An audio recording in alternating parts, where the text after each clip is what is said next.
Hello दोस्तों, welcome to my YouTube channel daily use home product review. दोस्तों, जो आज की वीडियो है हम बात करेंगे धातु रोग के बारे में।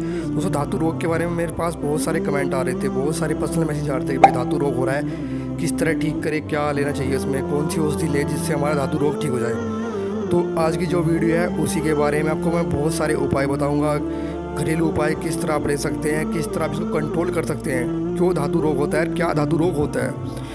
तो वीडियो को अंत तक देखना, आप इसमें बहुत कुछ सीखने वाले हैं। वीडियो को स्किप ना करना, क्योंकि इसमें मैं आपको बहुत सारी ऐसी औषधि, बहुत सारे ऐसे उपाय बताऊंगा जो आप घर पे कर सकते हो, धातु रोग की समस्या से छुटकारा पा सकते हैं। तो दोस्तों, धातु रोग क्या होता है? धातु रोग की समस्या आमतौर पर नौजवानों में ज़्यादा होती है। इस रोग को ठीक करने के लिए नियमित रूप से अगर आप तरबूज और एवोकाडो एक फ्रूट आता है उसका सेवन करते हैं तो धातु रोग आपका ठीक हो सकता है। लेकिन दोस्तों, उससे पहले हमें पता होना चाहिए धातु रोग हमारा क्या होता है। तो चलिए पहले धातु रोग के बारे में बात करते हैं। दोस्तों, संभोग और यौन उत्तेजना के बिना किसी पुरुष में वीर्यपात होने की स्थिति को धातु रोग कहते हैं। जैसे आपका जो वीर्य है वो अनिच्छिक रूप से निकल जाता है, पुरुषों में एक यौन समस्या होती है, ये धात गिरना ही धातु रोग कहते हैं। जो धात गिरते हैं उसको हम धातु रोग कहते हैं। कुछ मामलों में कब्ज होने पर, जैसे हमारे पेट में बहुत ज़्यादा कब्ज है तो मल त्याग के समय जब हम टॉयलेट जाते हैं उस समय हमारा मूत्र के साथ वीर्य निकल जाता है। तो बहुत बार ऐसा होता है कि हमारा मूत्र से पहले ही वीर्य निकल जाता है, तो कई बार सोते समय भी हमारा वीर्य निकल जाता है, तो इसको हम धातु रोग कहते हैं, जिसको हम स्वपन रोग भी कहते हैं। तो दोस्तों, धातु रोग के कारण क्या क्या हो सकते हैं, क्यों क्यों धातु रोग होता है?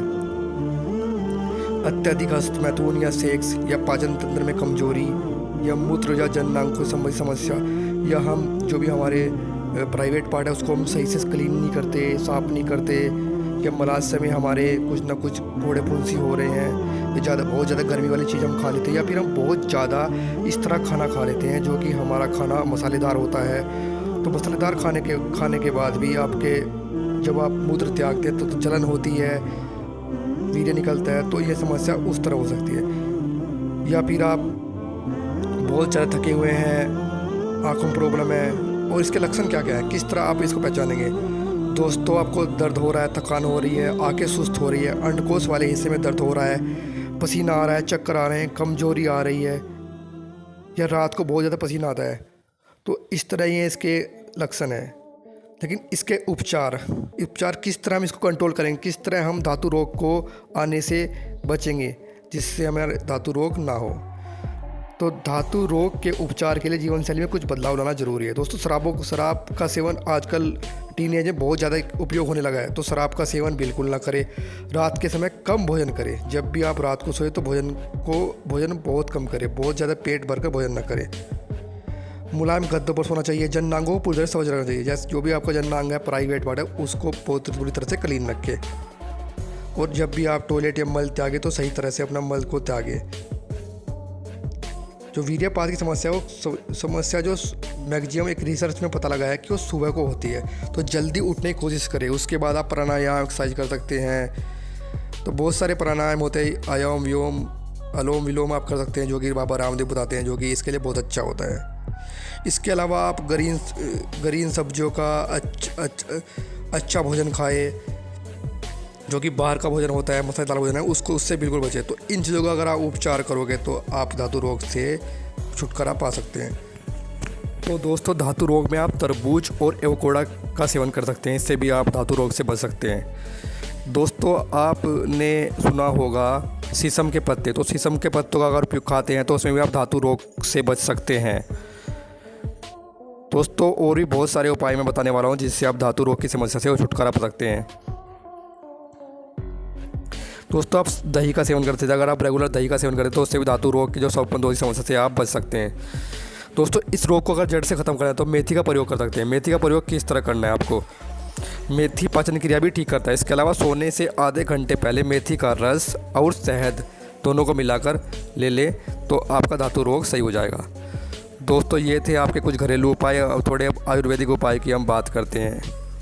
तो चलिए अब थोड़ी आयुर्वेदिक उपाय की बात करते हैं। दोस्तों, सतावर चूर्ण का आप 2 से 3 ग्राम सतावर चूर्ण को डेली सुबह और शाम यूज कर सकते हैं दूध के साथ, तो इससे भी आप धातु रोग की समस्या से छुटकारा पा सकते हैं। तीसरा दोस्तों, मैंने आपसे एक चूर्ण बनवाया जिसमें हमने सुगंधा, शतावरी, सफ़ेद मूसली और कोच के बीज कुछ चूर्ण को मिलाकर हमने मिक्स किया था। तो इसका भी अगर आप उपयोग करते हैं तो इसे उपयोग करने के साथ भी आप धातु रोग की समस्या से छुटकारा पा सकते हैं।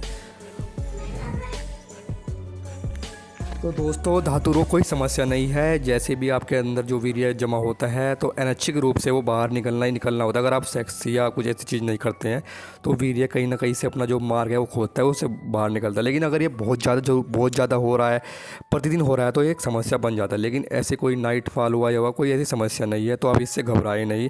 तो जो भी मैंने बातें बताई उन बातों का ध्यान रखें। दूसरा, धातु रोग के लिए आप कुछ जीवन शैली में बदलाव मैंने पहले बताए, फिर दोबारा बताता हूँ। कुछ जीवन शैली में बदलाव करने, ताज़ी सब्जी फलों का सेवन करना है, हल्का भोजन करें, रात में मसालेदार भोजन से बचें, शराब पीना बिल्कुल कम कर दें, अच्छी नींद लें, सोने के समय सख्त गद्दे का उपयोग करें और जब सोते समय आप अच्छे टाइट कपड़े ना पहनें, ठंडे पानी से नहाएं और कब्ज है तो कब्ज का इलाज करवाए। और जननांग को, अपने जो भी जननांग है, प्राइवेट पार्ट है, उसको आप साफ रखें। उसके अलावा आप कुछ कीगल एक्सरसाइज भी आप यूट्यूब पे देख सकते हैं। आप कुछ को कीगल एक्सरसाइज का भी उपयोग करोगे तो उससे भी आप धातु रोग के इलाज से मुक्ति पा सकते हैं।